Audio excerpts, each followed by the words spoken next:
bienvenidos a este webinar con Alberto Cairo. Les cuento un poquito de Alberto. Alberto es un asesor permanente de Google, así que ya pueden ver más o menos la magnitud de nuestro invitado especial. Él nos va a hablar sobre una introducción a la visualización de datos. Entonces, me voy a presentar, no sin antes comentarles que, por favor, compartan en sus redes sociales, en Twitter, en Facebook. Pueden compartir este webinar sin ningún inconveniente. Y también les pedimos el favor de que nos mencionen como hashtag con el numeral BDG Series. Con este numeral vamos a tener unas sorpresas más adelante en este mismo webinar, así que le damos la bienvenida a Alberto. Alberto, bienvenido. Buenas tardes. Hola, ¿cómo estás? Colombia, ¿cómo estás? Muy bien, encantado de estar aquí hoy. Excelente. Alberto, cuéntanos un poquito sobre ti, una breve introducción. Sí, bueno, además de lo de Google, lo de Google es un trabajo de consultoría constante, pero mi trabajo principal es como profesor en la Universidad de Miami, en Florida, en Estados Unidos. Y eso, bueno, después de haber trabajado durante bastantes años en medios de comunicación, tanto en España como en Brasil y luego en Estados Unidos. Muy bien, excelente. Muchísimas gracias. Entonces, vamos a dar inicio a este webinar sobre la introducción a la visualización de datos. Entonces, son todos tuyos y bienvenidos. Perfecto. Bueno, pues voy a empezar a compartir mi pantalla. Bueno, antes de compartir la pantalla, un aviso solo: las imágenes que voy a ir mostrando hoy a lo largo del webinar se las voy a compartir en la pantalla del chat justo en cuanto acabe, antes del turno de preguntas. Primero voy a hacer esa breve introducción a la visualización y después les comparto las imágenes para que puedan acceder a todos los proyectos de los que voy a ir hablando.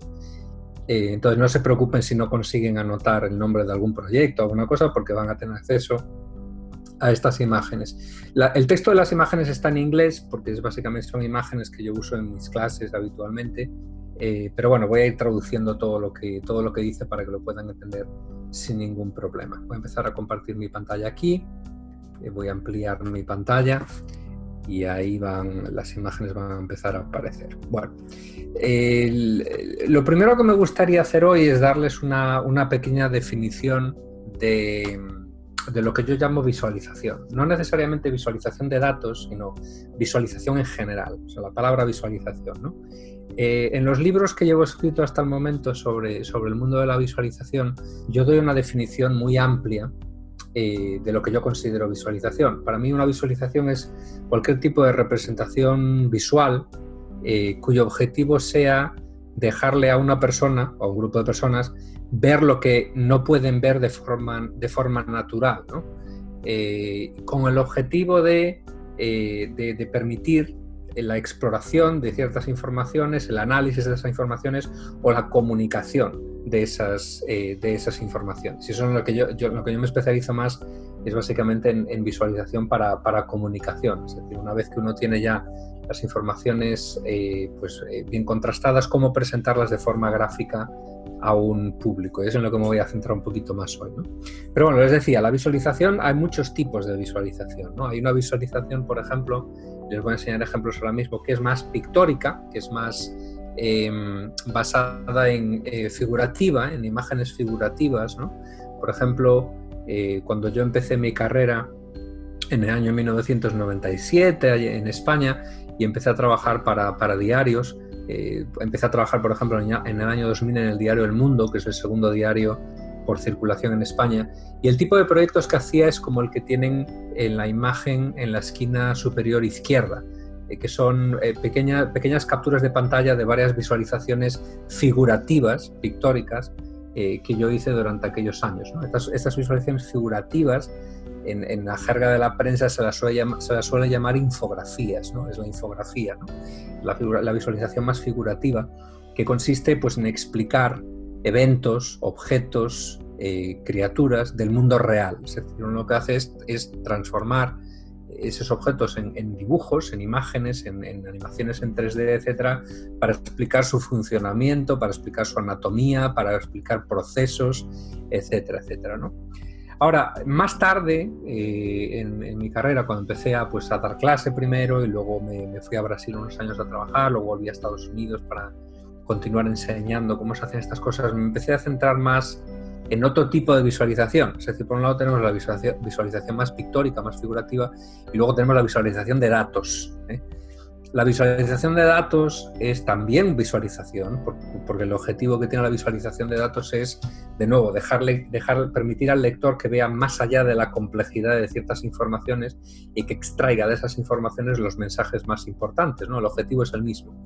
Pero el tipo de trabajo que se hace para crear estas visualizaciones es un poco diferente. Los otros gráficos que tienen en pantalla ahora son visualizaciones de datos. La visualización de datos consiste básicamente en tomar datos, números, ¿no? Y transformar esos números en objetos visuales, ¿no? La visualización de datos se basa toda en la idea muy simple, muy básica, de la representación proporcional de esos datos. Eso en inglés se llama, en la jerga de la visualización se llama visual encoding, que es la transformación, la representación de esos datos. Es decir, uno comienza con una serie de números que puede ser 22, 25, 34, 35, 29, lo que sea, y lo que hace uno en visualización de datos es mapear esos números a través de la variación de características de ciertos objetos gráficos. Por ejemplo, en el caso de un gráfico de barras, ¿no? Es un gráfico de lo más tradicional, una visualización de datos de lo más tradicional, lo que uno varía es la longitud o la altura de esas barras, ¿no? Entonces, diríamos que tanto longitud como altura son métodos de codificación de esos datos, métodos de representación de esos datos. Pero hay otras muchas características que se pueden variar en la visualización, ¿no? Se puede variar, por ejemplo, el tamaño de un objeto, ¿no? Pues hay, por ejemplo, un tipo de visualización que es la visualización del gráfico de burbujas, ¿eh? Y uno lo que hace pues, es variar el tamaño de unos círculos, ¿eh? Siempre en proporción a los números que uno está representando. También se puede variar la posición de ciertos objetos, se puede variar el ángulo de ciertos objetos, como por ejemplo en el caso de un gráfico de torta o de pizza se varía el ángulo de las porciones de esa torta, se puede variar también el color, o la intensidad de color, es otro tipo de método de representación. Ha llegado una pregunta aquí de Diego Vargas, por cierto, que dice que no oye el audio. ¿Me están oyendo bien? ¿Me pueden confirmar, por favor? Bueno, aquí estamos monitoreando en varios computadores y te puedo confirmar que desde acá sí se escucha perfectamente. ¿Se escucha perfectamente? Bueno, ok, perfecto. Pues parece que Diego tiene algún problema. Bueno, pues eso, la visualización se basa en esta representación, en esta codificación de los datos a través de formas, de la variación de las formas gráficas, de la variación proporcional. Y la visualización es muy poderosa, es una herramienta de comunicación muy poderosa porque le permite a uno ver más allá de la complejidad de los datos, ¿no? Yo, si por ejemplo les enseño el caso de una base de datos real, ¿no? Lo que tienen ahora mismo en pantalla o lo que va a aparecer es una base de datos real, que son registros globales de temperaturas medidas en grados Celsius desde el año 1000 hasta el año 2000, año por año, en comparación con la media del siglo XX. Por eso hay datos negativos y datos positivos en función de si la temperatura global en ese año está media, global, promedio global de ese año estaba por encima o por debajo de la media del siglo XX, ¿no? Si yo les presento estos datos de forma tabular, por medio de una tabla con todos estos números, pues ustedes no van a poder extraer de esta tabla demasiada información, ¿no? Por las tablas son una forma de representación gráfica, pero son un tipo de representación gráfica cuyo objetivo no es dejarle a uno extraer, digamos, los grandes patrones o tendencias de los datos, sino poder centrarse en cada uno de los números específicamente, ¿no? Si eso es lo que queremos, que el lector pueda centrarse en cada número por separado y leerlo por separado, la tabla numérica es la mejor forma de representación de esos datos. Pero si lo que queremos es que el lector sea capaz de no ver cada número por separado, sino ver la tendencia global de si la temperatura ha subido o ha caído a lo largo de los últimos 1000 años, la tabla no funciona. Lo que tendríamos que hacer sería agarrar todos estos números y crear algún tipo de gráfico en el que se mapeen estos números por medio de la variación proporcional de algún objeto. Por ejemplo, podríamos transformar todos estos números en un gráfico de línea, ¿no? O lo que se llama tradicionalmente un gráfico de fiebre, ¿eh? Un gráfico de línea en el que uno, por medio de una línea negra central, muestra la tendencia global de las temperaturas globales, por medio de una línea azul nos muestra los registros reales de temperatura. La línea negra es el promedio, la línea azul son los registros específicos de temperaturas de cada año, y luego en la parte posterior, en la parte del fondo, un área gris nos mostraría el nivel de incertidumbre de los datos, ¿no? Porque todos los datos, como probablemente todos ustedes saben, los datos nunca son precisos, siempre tienen alrededor un cierto nivel de incertidumbre. A veces eso puede ser la desviación estándar o puede ser intervalos de confianza. Hay diferentes tipos de confianza que reflejan esa incertidumbre en los datos, ¿no? Entonces esa área gris refleja esa incertidumbre. Todo lo que esto está representando gráficamente eran los números que teníamos antes, ¿no? Pero todos estos factores que estamos viendo ahora no los conseguíamos ver claramente antes porque la tabla nos obligaba a leer cada número por separado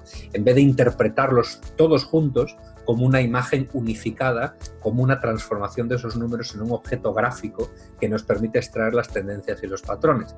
En este caso, la tendencia más obvia, si ustedes se fijan en el eje horizontal y luego en el eje vertical, el eje horizontal son los años y el eje vertical son las temperaturas, y si se fijan en la trayectoria de la línea negra central, que de nuevo es la línea de tendencia de temperaturas, van a ver que entre el año 1000 y el año 1900, más o menos, las temperaturas globales siempre variaban, pero siempre se mantuvieron por debajo de la media del siglo XX.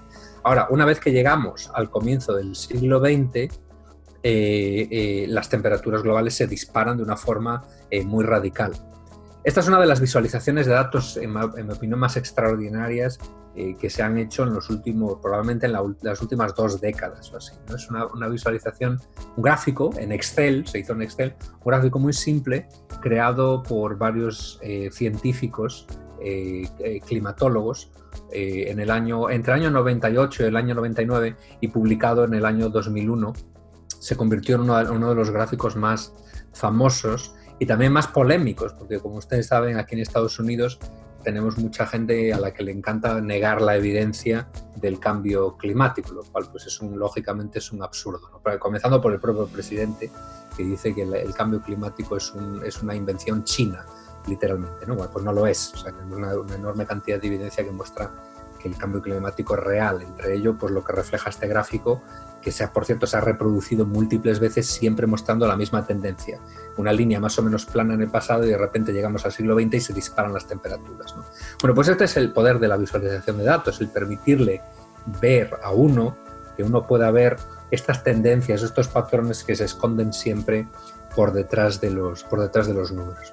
La visualización se está convirtiendo en un área adoptada en múltiples disciplinas, ¿no? Ahora mismo pues les estoy mostrando, por ejemplo, un gráfico que viene pues, de las ciencias del clima, del tiempo atmosférico, pero también se está extendiendo por muchísimas otras áreas, ¿no? El análisis de negocios, por ejemplo, el business intelligence, por ejemplo, utiliza visualización de forma constante.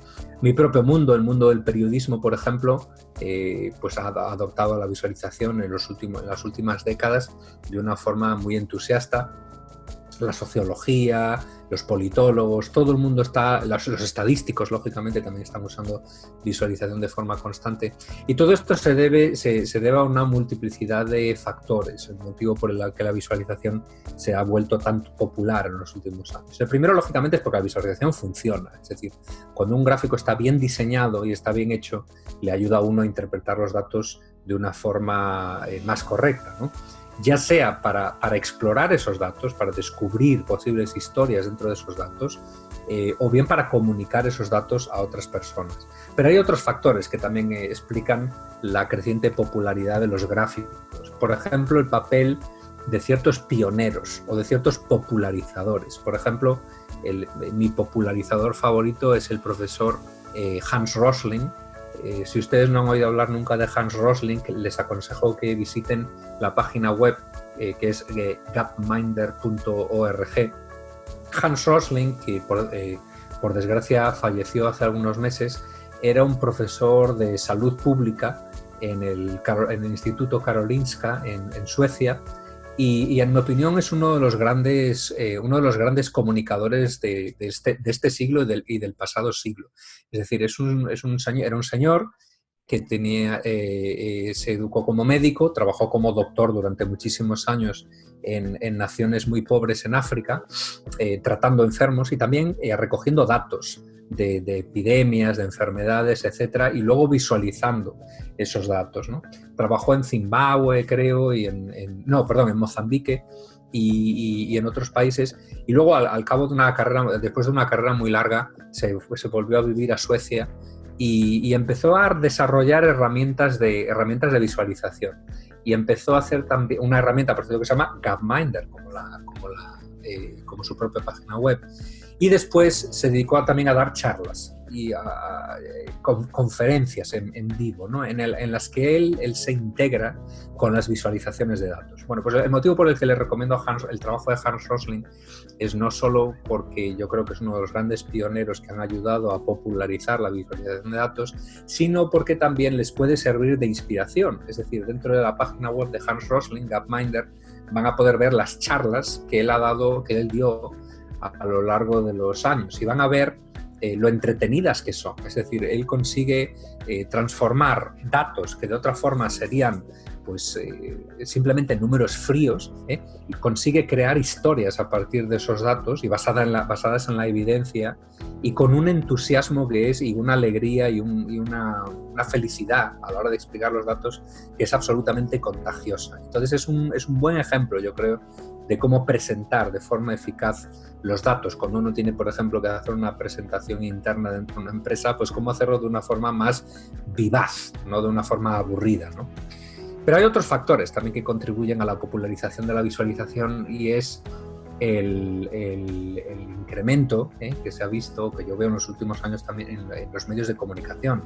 Si uno se centra en los medios de comunicación estadounidenses, pues ha habido una pequeña explosión en los últimos años en el uso de los gráficos para comunicar datos a los lectores por parte de ciertos medios de comunicación, pues digamos de élite, ¿no? De Estados Unidos, comenzando por el New York Times, que tiene una sección exclusiva dedicada a este tipo de trabajo que se llama The Upshot, y luego continuando por otros medios como por ejemplo el Wall Street Journal, el Washington Post. Todos estos han expandido sus equipos de análisis de datos y también de visualización de datos para contarles historias a los lectores.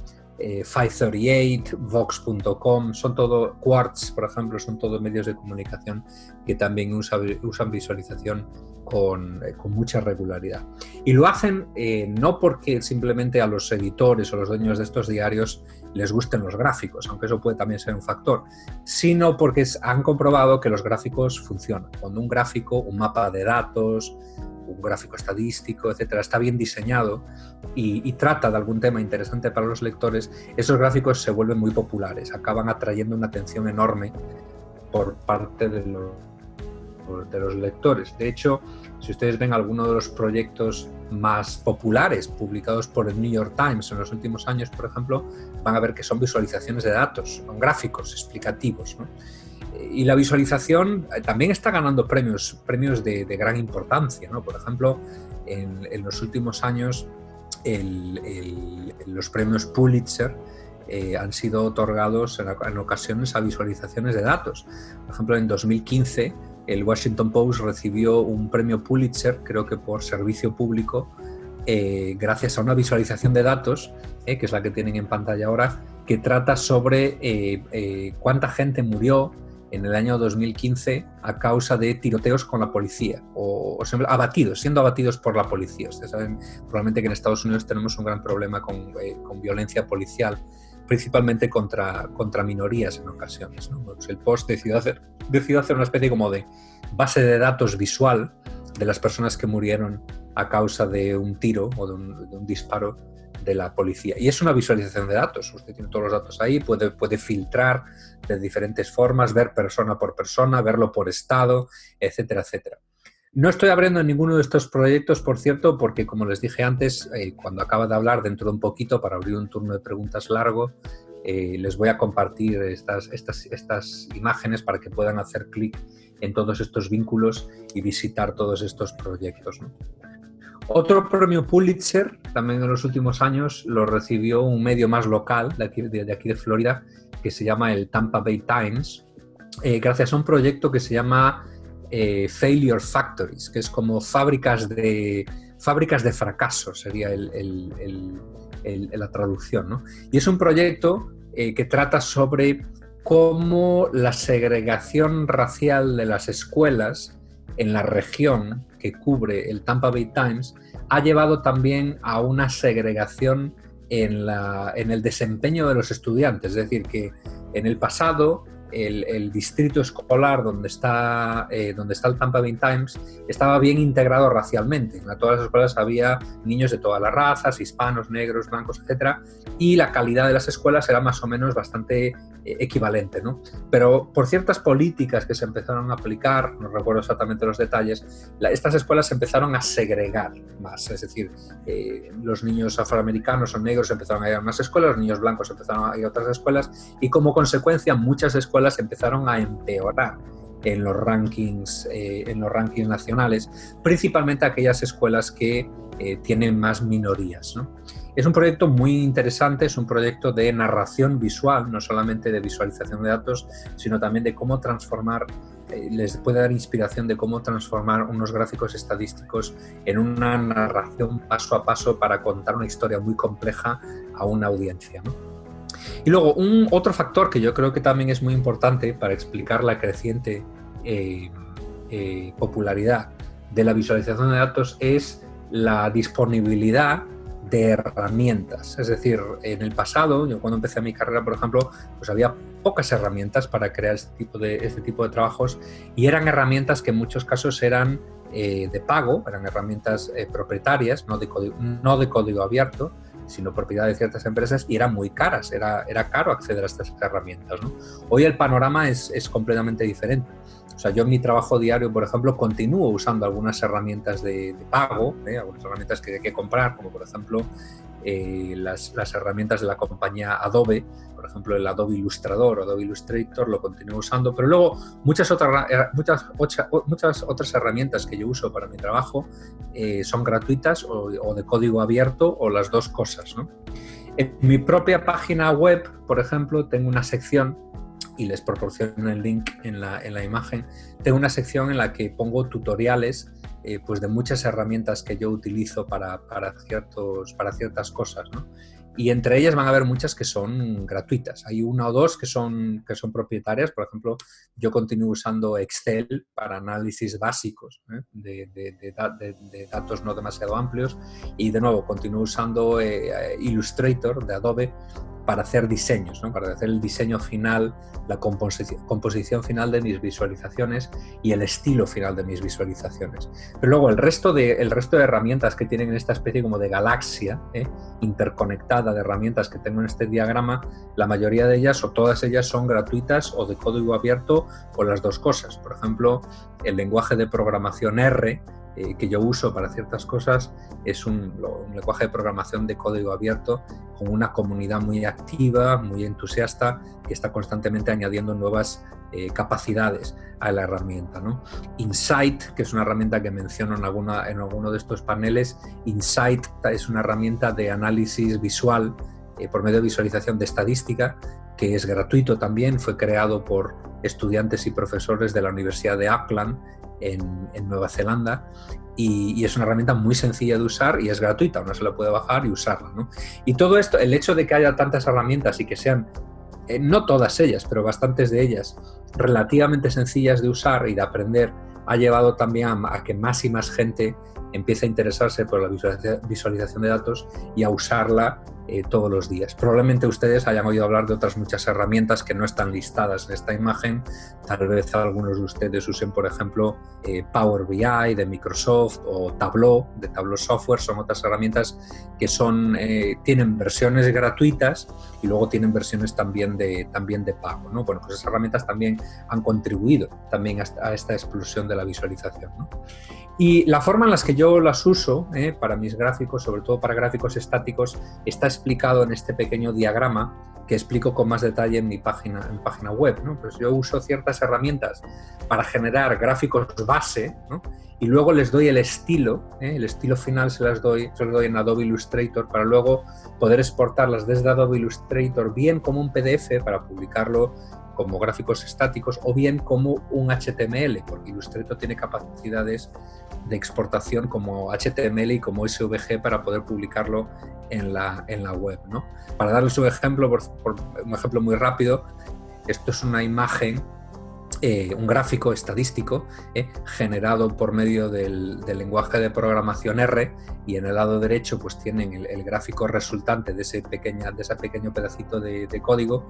Esto es tasa de mortalidad infantil por debajo de 5 años de edad en todos los países del mundo desde el año 1960 hasta el año 2000 y alguna cosa, ¿no? Bueno, pues lo que tienen a la derecha es el gráfico que R genera, ¿no? Yo lo genero con R y luego lo que hago es lo exporto desde R, lo abro en Adobe Illustrator y en Illustrator le doy el estilo final ya para poder publicarlo en alguna publicación o en algún informe o en alguna página web, etcétera. Le pongo un título, le pongo una introducción, le cambio el color, le cambio el fondo, etcétera.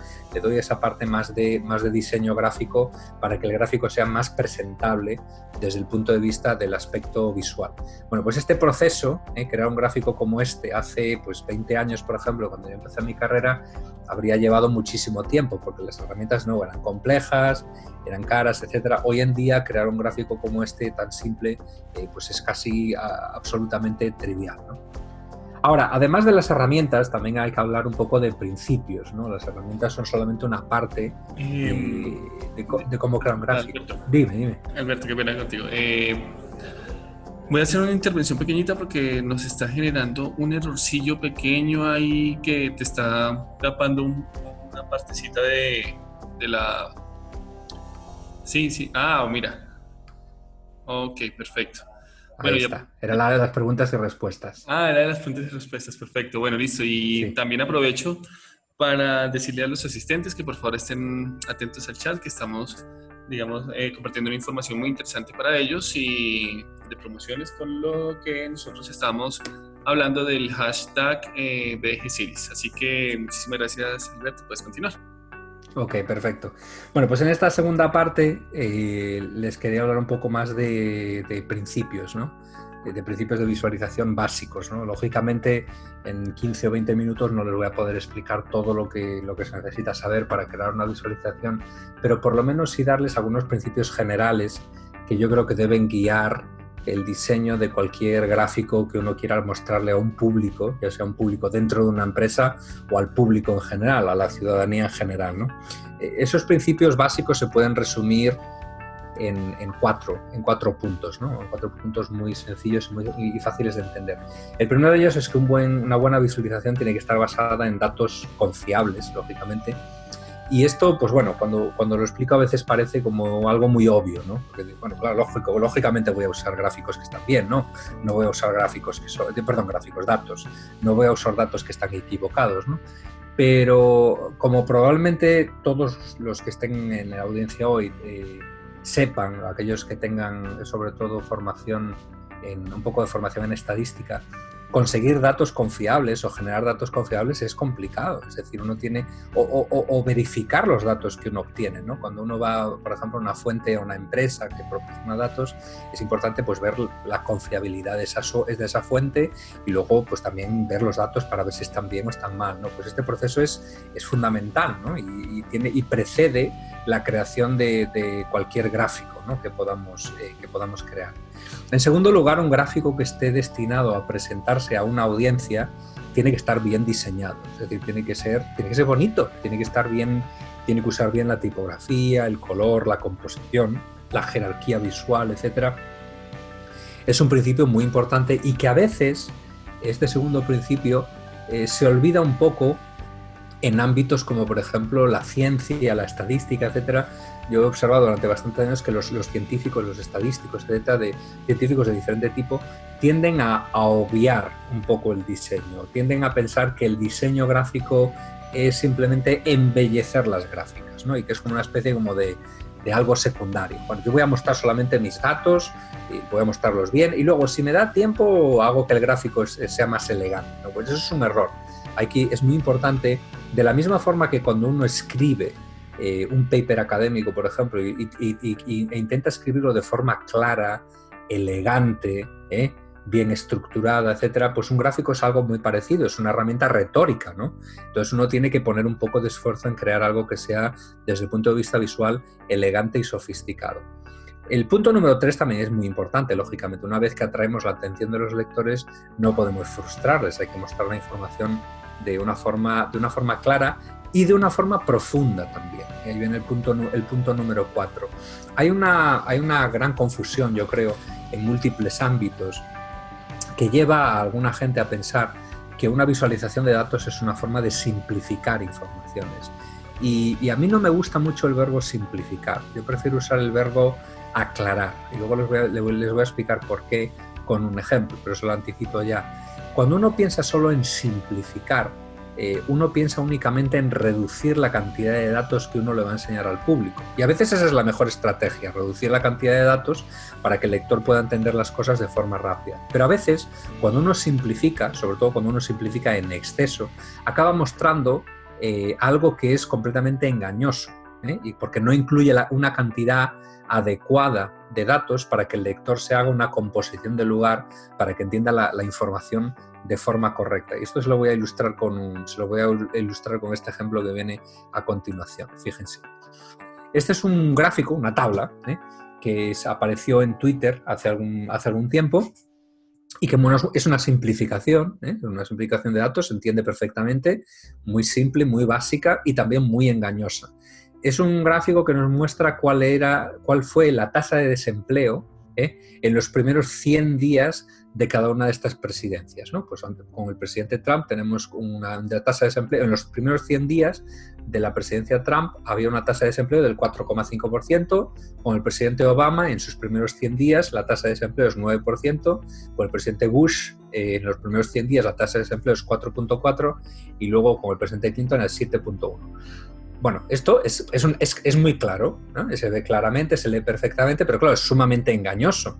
¿Por qué? Porque es una simplificación de datos. Nos está mostrando solamente una serie de números aislados, y es una simplificación excesiva, porque si uno piensa en los datos de una forma un poco crítica, pues lo primero que puede pensar, lógicamente, es que en los primeros días de una presidencia, en los primeros meses, los primeros 2 o 3 meses de una presidencia, la tasa de desempleo por debajo de cada uno de los presidentes es en gran medida la tasa de desempleo que heredó del presidente anterior, porque en los primeros 3 meses no hay tiempo de generar políticas que lleven a más empleo, ¿no? Entonces, ese 4,5% que vemos, por ejemplo, el presidente Trump, eso es básicamente la tasa de desempleo que Trump heredó de la presidencia Obama. Entonces, este es un ejemplo de simplificación. Estamos reduciendo la cantidad de datos, pero no estamos aclarando. Estamos simplificando, pero no estamos aclarando. Para poder aclarar, tendríamos que, en este caso, por lo menos, tendríamos que aumentar la cantidad de información que mostramos, ¿no? Por ejemplo, la forma más simple y más básica sería mostrar a los lectores, por ejemplo, el principio y el final de cada una de estas presidencias. Es decir, con cuáles de estas presidencias el empleo subió o el empleo bajó, en cuáles de estas presidencias, ¿no? Entonces, simplemente añadiendo ese segundo número comparativo, le estaríamos dando al lector una imagen más rica y una imagen más veraz de cuál es la realidad, ¿no? Pues, y luego a lo mejor le podríamos añadir también, en la última columna de la tabla, cuál es la variación en términos de puntos porcentuales, ¿no? Ahí ya veríamos pues, el principio y el final de cada una de las presidencias y luego en qué presidencias el empleo aumentó o el empleo cayó. Después esto sería una imagen que no es una simplificación, es una aclaración. que estamos aumentando un poquito la cantidad de información para que el lector tenga ese contexto que faltaba en el gráfico anterior. Por eso siempre me gusta mucho enfatizar esta diferencia entre simplificación y aclaración y aconsejarles siempre que piensen siempre en aclarar las cosas, no en simplificar las cosas. A veces simplificar las cosas está bien para poder aclarar, pero el objetivo siempre es aclarar, no simplificar. El objetivo último de una visualización siempre tiene que ser aclarar, ¿no? Y luego, estos otros dos valores también son sumamente importantes, ¿no? Y van juntos los dos, ¿no? Es decir, hay que crear gráficos que sean atractivos desde el punto de vista visual, pero luego también gráficos que sean claros para mostrar las informaciones. Y hay que hallar un equilibrio entre estas dos cosas, ¿no? Les voy a mostrar un gráfico ahora, por ejemplo, que desde el punto de vista del atractivo visual es un gráfico muy poderoso, es un gráfico que está muy bien, es un gráfico muy bonito de ver, pero desde el punto de vista de la claridad visual y de interpretar las informaciones, pues se queda un poquito atrás, ¿no? O sea, no es un mal gráfico, pero es un gráfico que yo creo que se podría tal vez dar una vuelta y mejorarlo desde el punto de vista de la claridad gráfica, ¿no? Es un gráfico que fue finalista de unos premios que se llama Information is Beautiful hace algunos años, y lo que nos muestra es una línea temporal de lo que ocurrió en diferentes países del norte de África y del Medio Oriente a lo largo de un año durante la primavera árabe, es decir, durante el diciembre de 2010 y diciembre de 2011, qué ocurrió en cada uno de estos países. Dentro de estos círculos, cada círculo concéntrico se corresponde con un país de los que están resaltados en el mapa. Es decir, tenemos un círculo para Túnez, otro círculo para Argelia, otro círculo para Egipto, otro círculo para Arabia Saudí, etcétera, etcétera. Si la línea del país es muy finita en un momento temporal, quiere decir que ahí no pasa nada, no estaba pasando nada, pero si la línea se vuelve gruesa y roja, quiere decir que durante esa época de ese año, en esos meses de ese año, había protestas en las calles. La gente se estaba lanzando a las calles y protestando contra el gobierno, etcétera. Todo esto ocurrió durante la primavera árabe, ¿no?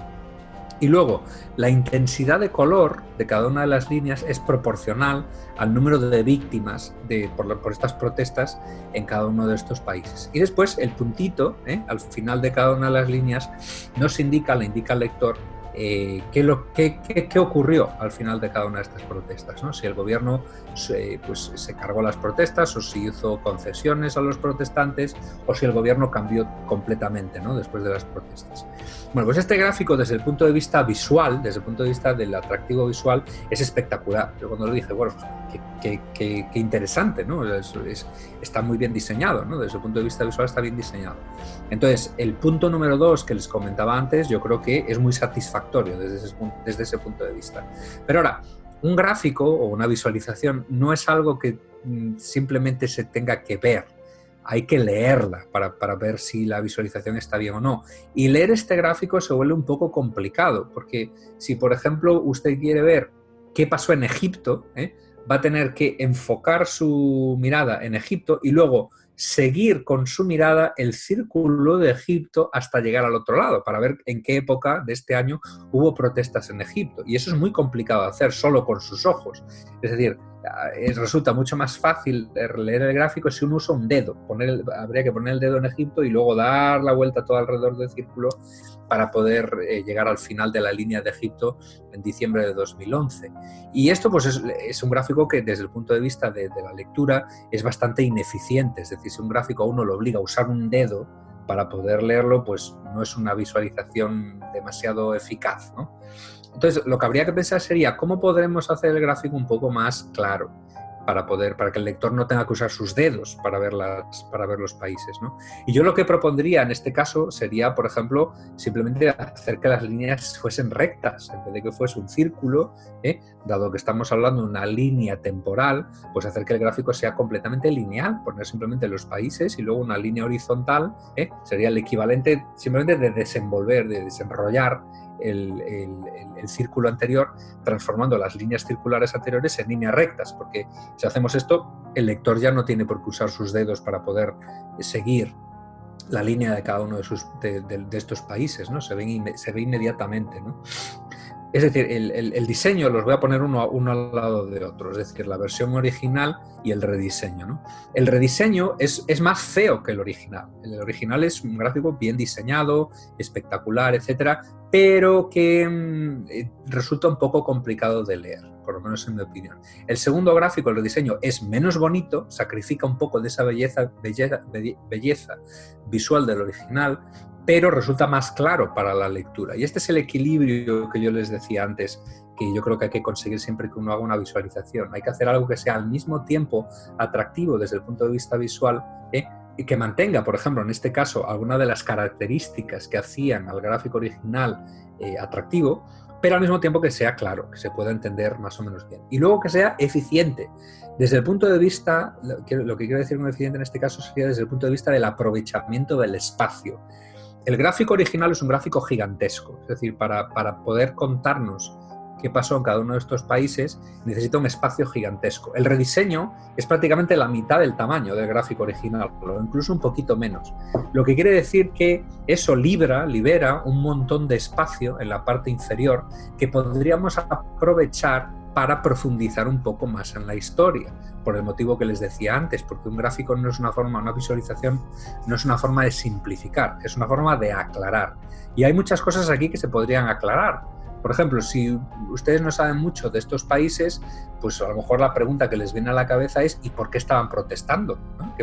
¿A qué se debían estas protestas? Bueno, pues ese espacio inferior, en la parte inferior del rediseño, ese espacio en blanco, lo podríamos aprovechar, por ejemplo, para aportar más datos, más informaciones de por qué estaban protestando estos países, ¿no? Hay motivos múltiples, pero está todo relacionado básicamente con los regímenes que gobiernan todos estos países, las tasas de desempleo de todos estos países y el hecho de que todos estos países tienen una población masculina de jóvenes bastante amplia, es decir, tienen un número muy grande de hombres jóvenes que no encuentran trabajo y que están frustrados, lógicamente, tanto con la situación de desempleo como con el autoritarismo de los gobiernos que gobiernan casi todos estos países, ¿no? Bueno, pues este trasfondo no está explicado, está dado por hecho en el gráfico original, está también dado por hecho en el segundo gráfico, pero por lo menos en el segundo gráfico tenemos espacio en la parte inferior para explicar el por qué todos estos países están protestando, ¿no?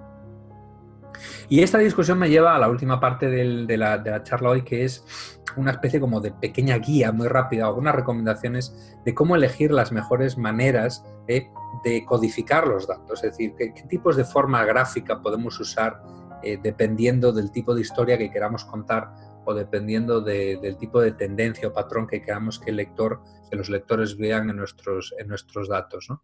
Les voy a dejar una serie de recomendaciones, por ejemplo, 2 páginas web que son básicamente catálogos de visualizaciones de datos. De hecho, la primera se llama el catálogo de la visualización de datos, de Data Visualization Catalog.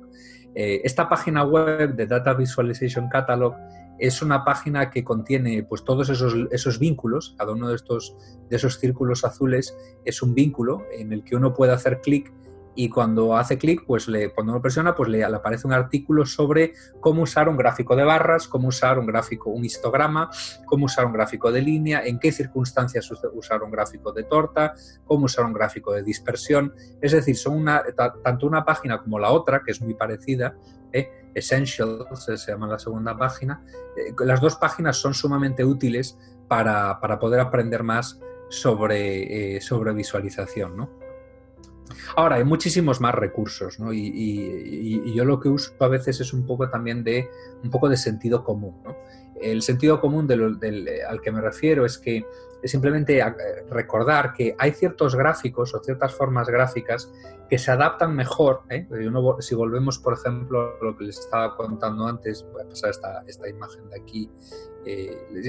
Si recordamos lo que les decía antes de los métodos de codificación, ¿no? Les mostraba antes una imagen de los métodos de codificación.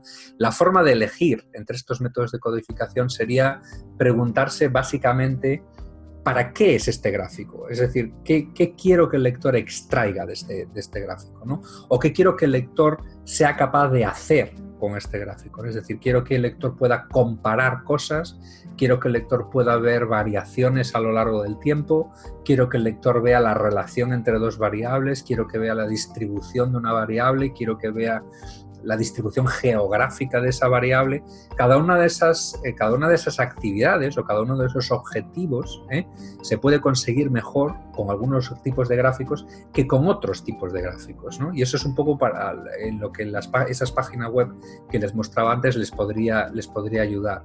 Pero les voy a anticipar un poco pues por dónde estoy queriendo ir, ¿no? Hay ciertos tipos de gráficos. Por ejemplo, los gráficos estadísticos basados en ejes, en un eje de cartesiano, de coordenadas horizontales y verticales, X y Y.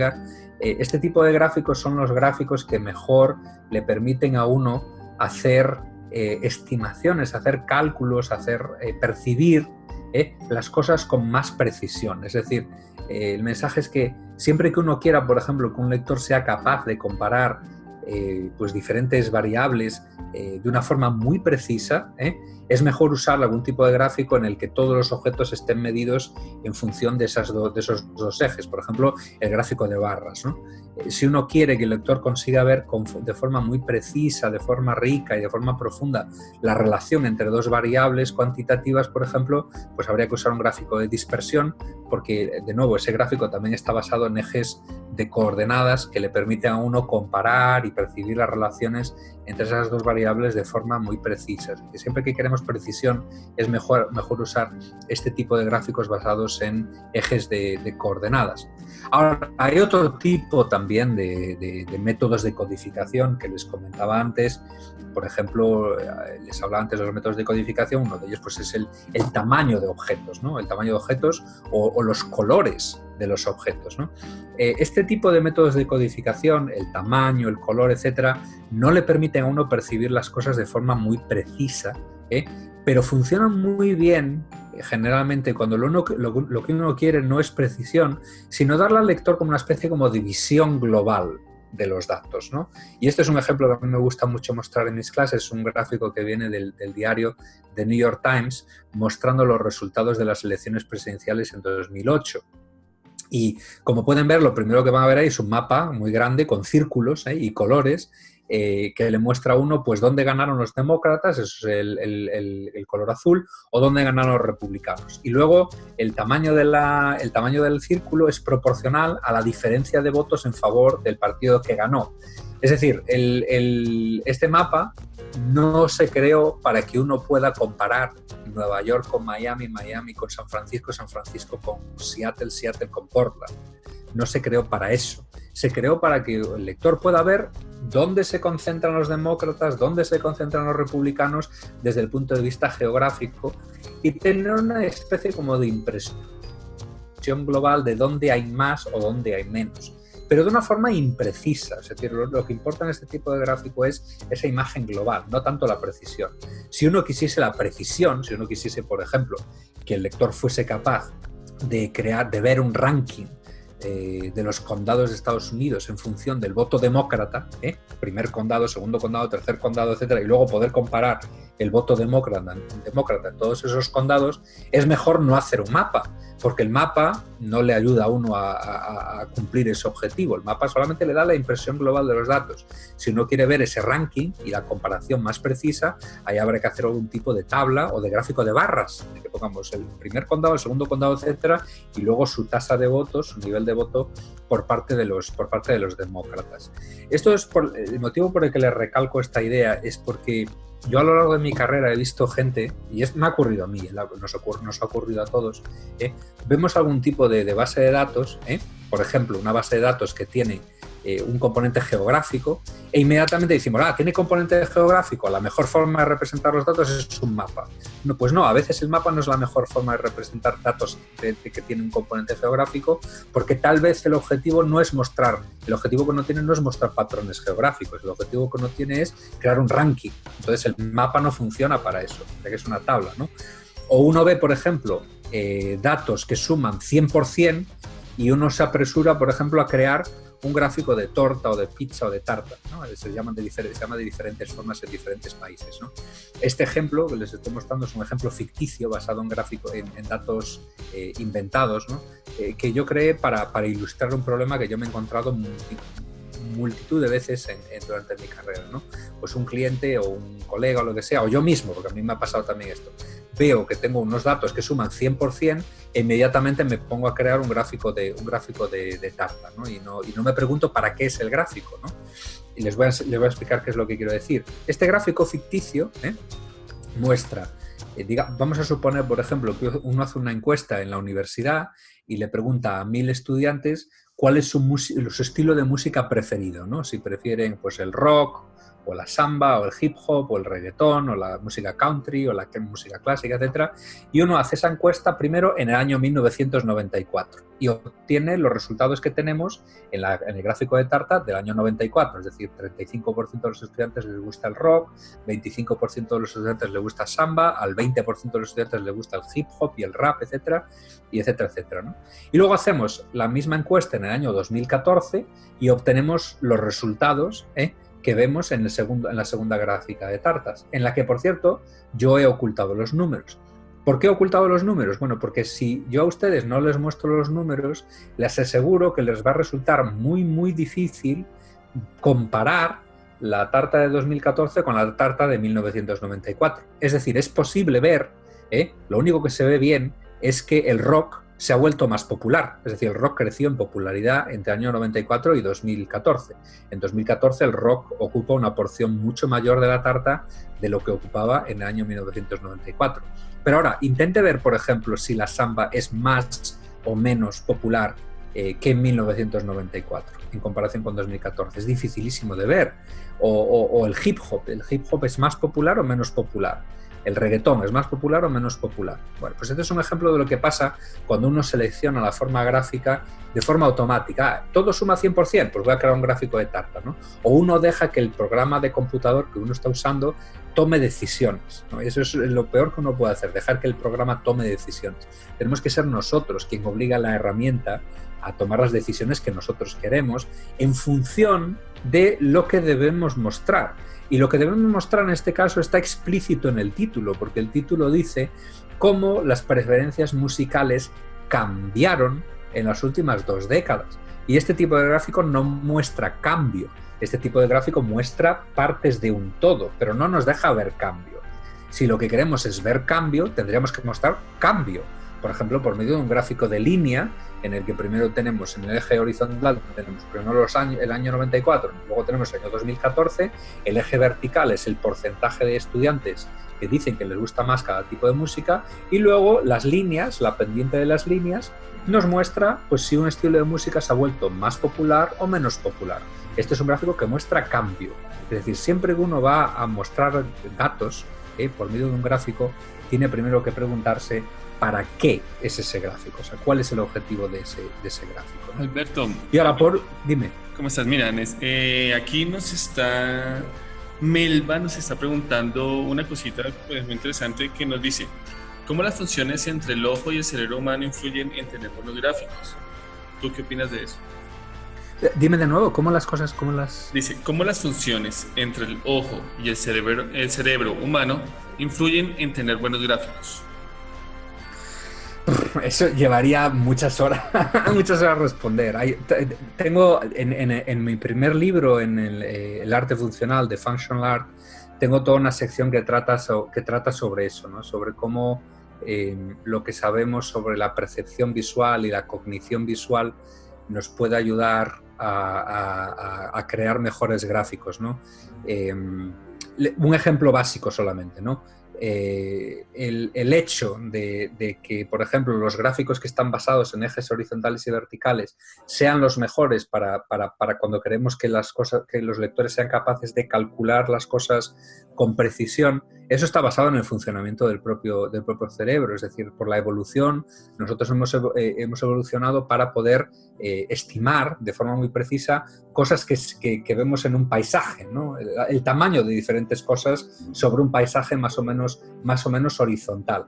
Y de hecho, cuando vemos objetos que tienen formas irregulares, para estimar su tamaño, para calcular su tamaño en el mundo real, generalmente nos tendemos a centrar en su altura, más que en su tamaño, digamos, más que en su área, ¿no? Entonces, eso es un factor que es algo que es innato, ¿no? Y luego hay muchos otros, por ejemplo, la forma en que percibimos colores, por ejemplo, ¿no? O el hecho de que haya gente que es daltónica, por ejemplo, ¿no? Que no es capaz de percibir los colores de forma muy precisa, pues nos influye también a la hora de elegir colores para nuestros gráficos. Por ejemplo, ahora el último ejemplo que les iba a mostrar, de hecho, uso una paleta de colores que yo creo que es un gráfico mío, pero es una paleta de colores un poco dudosa, porque es una paleta de colores verde y roja. Y este tipo de paleta de colores combinando rojo y verde puede ser bastante arriesgada porque va a haber gente daltónica que no la va a poder interpretar bien. Esto fue un error por mi parte, el usar esta paleta, ¿no? Tendría que haber usado otra paleta de colores. Entonces, este tipo de cosas solamente se aprenden bien cuando uno pues empieza a estudiar un poco sobre cómo funciona el ojo humano y cómo funciona la percepción, ¿no? Ahora, este otro ejemplo, yo iba a hablar de él no porque la paleta de colores tuviese que cambiar, porque tiene que cambiar, sino porque es un ejemplo de narrativa visual.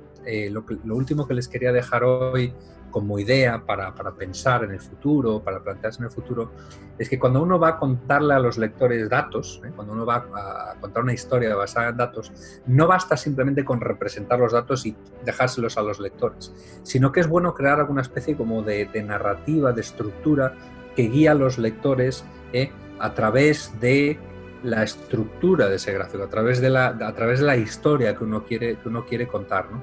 Y este póster gigantesco basado en gráficos de datos, en gráficos estadísticos, etcétera, es un ejemplo de lo que quiero decir, ¿no? Este es un póster muy grande que mis colegas y yo, cuando yo trabajaba en Brasil, diseñamos para contarles a los lectores de una revista ciertos patrones y ciertas tendencias en la población de Brasil, ¿no? Y el gráfico está estructurado como una historia, es decir, la historia que cuenta es la siguiente. Si uno lee solo los titulares de cada una de las secciones del gráfico, solo leyendo esos titulares uno se hace una idea de cuál es la historia que le queremos contar. La historia es la siguiente. En el año 2010, el censo brasileño publicó los datos del censo más reciente, en el que se mostró que la población de Brasil había aumentado de 170 millones de personas hasta 190 y alguna cosa millones de personas. Y esa es la primera parte del gráfico. La primera parte del gráfico es algunos gráficos de barras, un mapa que le muestran a uno la variación de la población entre el año 2000, no 1990, entre el año 2000 y el año 2010, cómo varió la población de Brasil. Pero luego la parte inferior del gráfico continúa esa historia, es decir, no solamente le decimos a los lectores, la población de Brasil aumentó, porque eso ya todo el mundo lo sabe, ¿no? Pero hay cosas más interesantes que contar a partir de esto. Una de las historias más interesantes que encontramos cuando estábamos trabajando con esto es que la tasa de fertilidad de Brasil, tasa de fertilidad es el número promedio de hijos por cada mujer dentro de un país, la tasa de fertilidad de Brasil es bajísima. La tasa de fertilidad de Brasil, de hecho, se aproxima actualmente a tasas de fertilidad que vemos en Europa. Entonces, no sé ahora mismo cuál es la tasa de fertilidad en Colombia, pero en España, por ejemplo, la tasa de fertilidad es bajísima, es 1.1, 1.2 hijos por mujer. En Alemania es 1.5, 1.6. Bueno, pues la tasa de fertilidad de Brasil ahora mismo es 1,8 hijos por mujer, lo cual quiere decir que Brasil ha sufrido una de las caídas en tasa de fertilidad más radicales en el mundo en los últimos 50 años, porque en el año 1960 años, de hecho. En el año 1950 la tasa de fertilidad de Brasil era 6 hijos en promedio por cada mujer, 6 hijos por mujer, y hoy en día pues es 1,8. Y eso lleva cuando uno tiene una tasa de fertilidad tan baja, eso lleva, y esa es la tercera parte del gráfico, va a tener unas consecuencias en el futuro próximo, que es que la población de Brasil está previsto que pare de crecer allá por el año 2020, 2030, está previsto que la población de Brasil se vuelva plana y que empiece a caer después. Brasil va a empezar a decrecer en términos de población. Y la otra consecuencia, que es la parte número 4 del gráfico, es que la población de Brasil se va a volver más vieja, porque uno va a tener pues, muchos menos niños. Si uno compara la pirámide de población actual de Brasil, es un triángulo, es una pirámide, muchos niños aquí abajo, y luego a medida que uno sube en la escala de edades promedio, pues se vuelve más fina, ¿no? Se vuelve más puntiaguda, porque hay menos personas de edad, ¿no? En el futuro, en el año 2050, está previsto que la pirámide de población de Brasil se vuelva casi un cuadrado, es decir, va a haber muchos menos niños y mucha más gente de edad, lo cual va a crear unos problemas muy grandes porque Brasil tiene pues sistema de jubilación público, tiene sistema de salud público, etcétera, etcétera. Entonces el hecho de que haya más personas de edad, eso va a poner una presión muy grande en estos sistemas. Y en la parte última del gráfico se pregunta, ¿y cómo puede Brasil prepararse para esta situación en el futuro, ¿no? Entonces lo que les estoy contando más o menos es una historia, les acabo de resumir la historia en un párrafo. Bueno, pues ese párrafo lo podemos dividir en pedacitos y cada uno de esos pedacitos se puede convertir en el titular de varias secciones. Y luego lo que podemos hacer es ilustrar cada una de esas secciones por medio de un gráfico estadístico, por medio de una visualización, por medio de un mapa de datos, etcétera, que ilustre lo que cada uno de esos titulares está contando. La idea que les quería, además de hablar de estructura, de cómo estructurar las páginas, otra idea que les quería dejar sobre la mesa hoy es también la importancia del texto, es decir, la visualización es lógicamente la transformación de datos en objetos visuales para facilitar la comprensión, pero el texto que incluimos en las visualizaciones es tan importante como los elementos visuales, es decir, el título que escribimos para el gráfico, la introducción que escribimos para el gráfico, las pequeñas anotaciones y destaques que podemos colocar aquí y allá en el gráfico son tan importantes como el propio gráfico. Entonces, nunca se olviden de siempre prestar tanta atención a los gráficos como a las explicaciones textuales que vayan a poner dentro de cada uno de esos gráficos para que las dos cosas se refuercen las unas a las otras. Y con eso pues yo cierro aquí la intervención y tenemos algo de tiempo para preguntas, creo. Efectivamente, Alberto, tenemos un poquito de tiempo para preguntas, entonces si quieres, ahí puedes ver en el chat. Las preguntas empiezan desde, ya te digo. Sí, ¿cuál herramienta? Veo la pregunta del ojo y cerebro y luego tenemos una de herramientas. Herramientas para la visualización de gran cantidad de datos. Bueno, aquí la respuesta no nos podríamos extender. A mí me gusta mucho, depende uno de lo que quiera conseguir, ¿no?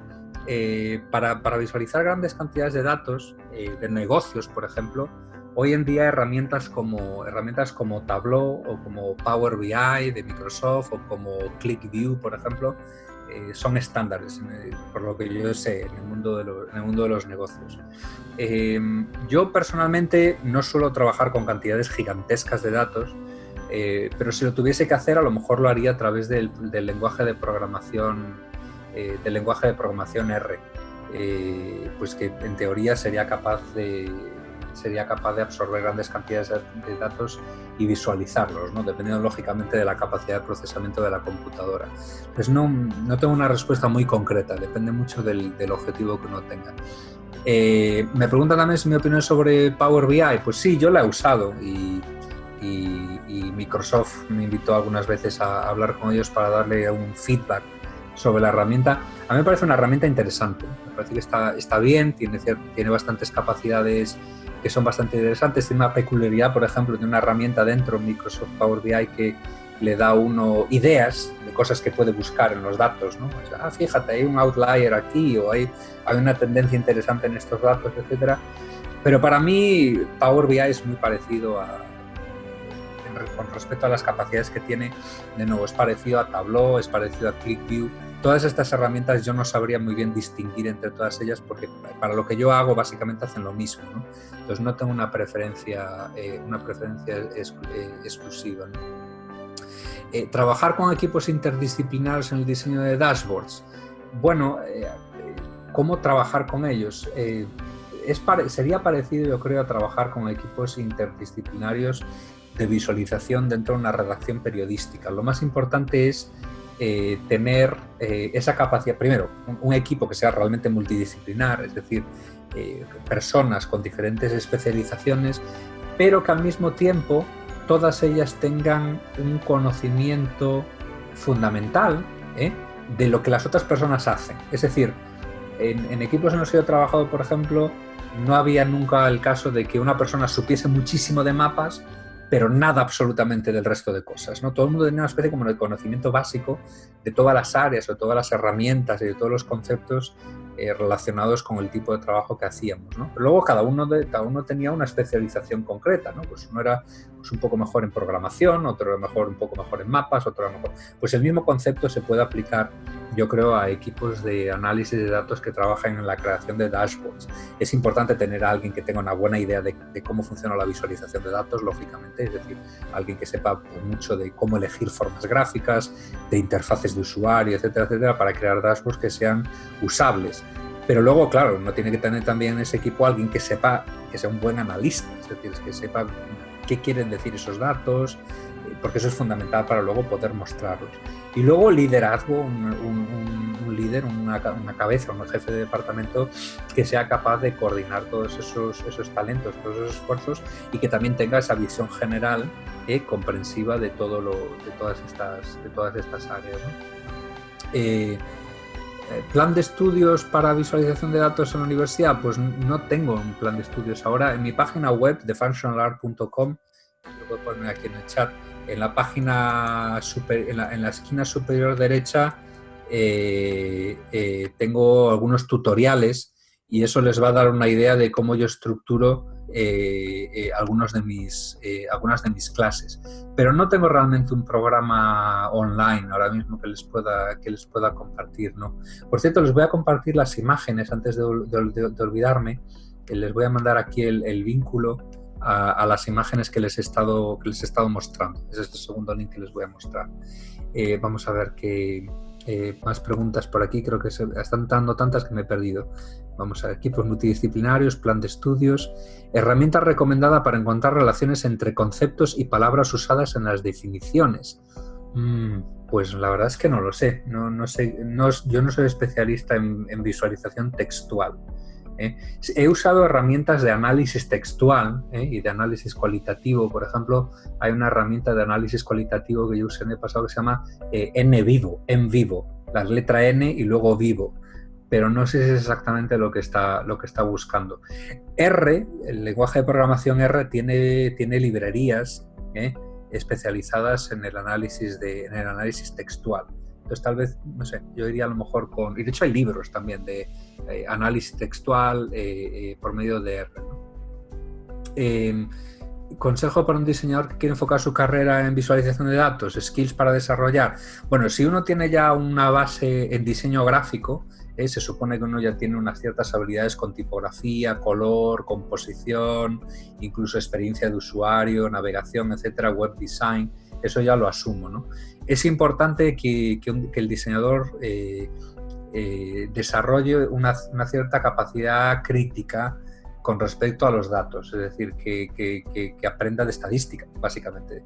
No tanto la mecánica de la estadística, es decir, el cálculo, las fórmulas, etcétera, sino que aprenda qué es lo que quieren decir los conceptos estadísticos, qué es una desviación estándar, qué es un cuartil, un quintil, etcétera, qué es, no sé, la desviación típica, qué es un intervalo de confidencia,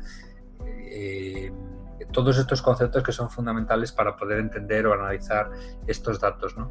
Y luego aprender, lógicamente, visualización, es decir, la visualización tiene sus propias reglas y sus propios principios, etcétera, a los que yo les he dado un poquito una pequeña introducción, es decir, la elección de las formas gráficas más adecuadas, cuándo usar un mapa, cuándo usar un gráfico de barras. Y luego un poco de cartografía tampoco vendría mal, un poco de lo que se llama cartografía temática, que la cartografía temática es pues, el diseño de mapas basados en datos, ¿no? Esos mapas de colores, mapas que usan círculos para mostrar esos datos. Eso es también un ámbito profesional y también un ámbito académico en el que es aconsejable explorar, ¿no? Herramientas, diseñador, excelente presentación, gracias. ¿Dónde se consiguen los libros? En Amazon. O sea, los títulos de los libros son el primero, The Functional Art, y el segundo es The Truthful Art, y los dos están en Amazon.com porque los publicó Pearson, que es una editorial que tiene presencia mundial, y están disponibles a través de Amazon. Yo les recomiendo, por cierto, si quieren leer alguno de estos libros, comenzar con el segundo, no con el primero, porque el segundo, The Truthful Art, es el que se centra más en visualización de datos específicamente, ¿no? Hablo un poco de cómo explorar los datos y etcétera. Vamos a ver qué más tenemos por aquí. Me encanta R, pero creo que ClickSense es más poderosa para carga y transformación de datos, incluso que Tableau y Power BI. Pues sí, a mí me falta, en ese caso me falta experiencia para poder comparar todas estas herramientas, ¿no? Para lo que yo hago, las tres herramientas, ClickView, Tableau, etcétera, ClickSense, perdón, no ClickView, ClickSense, Tableau, etcétera, Power BI, las tres hacen cosas, las cosas que necesito, por tanto no tengo una preferencia específica. Y como estoy intentando orientarme un poco más por el lado de código abierto, etcétera, pues me he metido un poquito más en R. Y luego R también tiene una herramienta asociada que se llama Shiny, que le permite a uno crear visualizaciones estadísticas interactivas para poder hacer clic en cosas, ¿no? Un tema interesante de R es que puede ser ejecutable desde varios programas y efectivamente R se puede integrar con varios programas, QuantumJS por ejemplo, y trasciende en la estadística, eso es cierto. R lo crearon estadísticos para el análisis estadístico, pero hoy en día es un lenguaje de programación universal. Y estoy hablando de R solo porque es el que yo uso, pero se puede hacer este tipo de trabajo con otros lenguajes de programación. Por ejemplo, uno se llama Python, que es un ejemplo, es un lenguaje de programación también universal, de propósito múltiple, ¿no? También tiene bibliotecas tanto de análisis de datos como de visualización de datos, ¿no? Cada uno tiene sus propias preferencias, digamos, ¿no? Vamos a ver qué más. Tenemos la pregunta de texto, que ya la respondí, la pregunta del diseñador.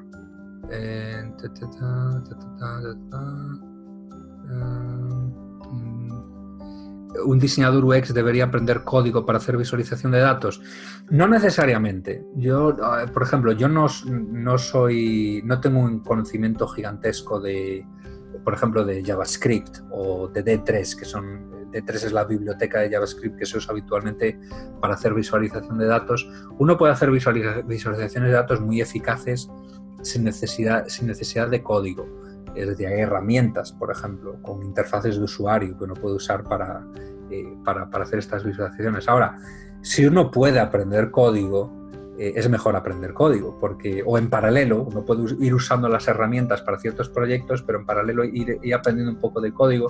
Y el motivo es que si uno sabe código, va a poder personalizar sus visualizaciones sin límite, sin ningún tipo de límites, ¿no? Va a poder crear visualizaciones personalizadas, todas las que quiera y de la forma que quiera, ¿no? Entonces, yo a mis estudiantes, por ejemplo, de visualización les aconsejo que empiecen a aprender código lo antes posible. HTML, CSS y luego JavaScript y como extensión de eso D3.